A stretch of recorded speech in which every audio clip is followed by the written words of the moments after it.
घालून तुमच्या अवतीभोवती लोक आबा वावरतात, दादा वावरतात, परंतु खऱ्या अर्थाने एखाद्या गरीबाच्या पोराला तुम्ही ओटीत घेण्याचं काम केलं पाहिजे। आमच्यासारखे शेतकरी 5-50 एकर असलेल्या लोकांना कुणीही जिल्हा परिषदचं तिकीट दे, कुणीही त्या ठिकाणी पंचायत समितीचं तिकीट दे दादा, परंतु हा पोरगा त्याचं आयुष्य त्यांनी समाजासाठी वेचलंय, मोहिते पाटील घराण्यासाठी वेचलंय आणि तुमच्यासारख्या सामान्याचं दुःख वेचण्याचं काम हा पोरगा करतोय।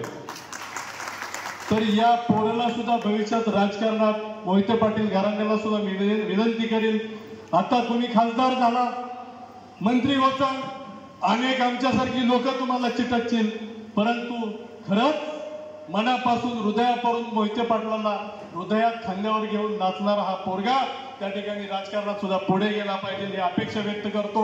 मामांनी सांगितलं आर्थिक महामंडळासाठी मीटिंग लावून, मी त्याही पुढे सांगतो, मी बच्चू भाऊंचा कार्यकर्ता आहे।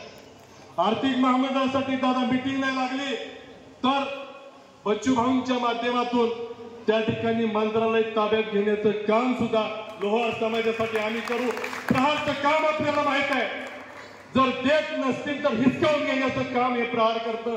तुम्ही पाहिलं असेल परवा 5 तास माझा नेता दिव्यांगासाठी, तिथे एक दिव्यांग बांधव बसलाय, 5 तास माझा नेता त्या ठिकाणी मंत्रालयाच्या बाहेर पावसात भिजत सामान्य लोकांसाठी बसला होता आणि तुम्ही सुद्धा त्यातलेच, आम्ही सुद्धा त्यातलेच। त्यामुळे सामान्याचा आवाज त्या ठिकाणी, तुमचा आवाज मंत्रालयापर्यंत व्यवस्थित चांगल्या रीतीने पोहोचला नाही तर वेगळ्या मार्गाने पोहोचवण्याचं काम सुद्धा प्रहार करेल असा शब्द देतो आणि तुमच्या सर्वांचं या ठिकाणी आम्हाला बोलवलं, त्या ठिकाणी आमचा सन्मान केला, त्याबद्दल आभार मानतो। धन्यवाद।